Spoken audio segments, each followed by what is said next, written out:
Oh, hello. Didn't see you there. So today we're going to talk about stereochemistry.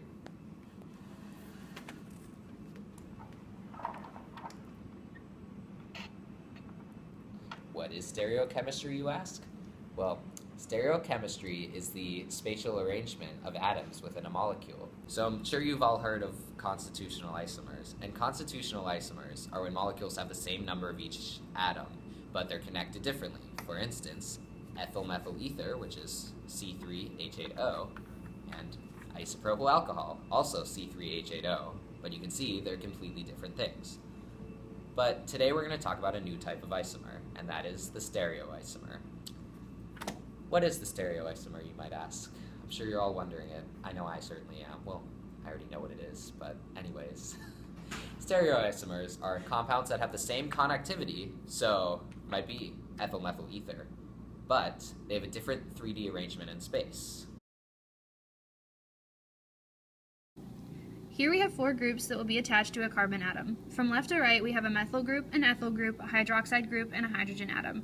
When we attach these to form 2-butanol, a stereocenter will be created at the second carbon atom because no two atoms connected to it are the same.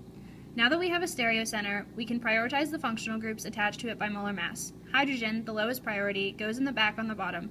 The next lowest group is the methyl, then the ethyl, and the hydroxyl group is the highest priority. So when ranking them, it goes 1, 2, 3, 1, 2, 3 in a clockwise motion, which makes the stereocenter R. Now if we switch the hydroxyl group and ethyl group, the priority ranking goes in a counterclockwise motion, making this an S stereocenter.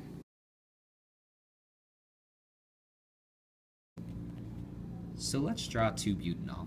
As can be seen, the priority ranking of the stereocenter goes in a counterclockwise motion, making it an S stereocenter. Now, if we take the mirror image of the molecule, the priority ranking goes in a clockwise motion, making it an R stereocenter. As can be seen, the two mirror images are not superimposable on each other, making them enantiomers. Now we will look at a molecule with two stereocenters, one R and one S. In this case, when we take the mirror image, if you turn the molecule 180 degrees, it is exactly the same thing as the original molecule. So the mirror image is superimposable, making this a meso compound and not a set of enantiomers. Double bond molecules are labeled either cis or trans because a double bond cannot rotate the way a single bond can, causing restriction to the formation of the molecules in space. If double bonds could rotate like a single bond, there would never be a true cis or trans form because the molecule would be neither cis or trans. Here we have two representations of 2-chloro-3-bromo-2-butene with a slight variation between the two. On each double bond there is a chlorine, bromine, and two methyl groups stemming off. The methyl groups on the first molecule are on the same side of the carbon atoms within the double bond, making it a cis molecule. In comparison, the second molecule has the methyl groups on opposite sides of the carbon atoms within the double bond, making it a trans molecule. These molecules can be named more accurately by placing either cis or trans in front of the IUPAC name.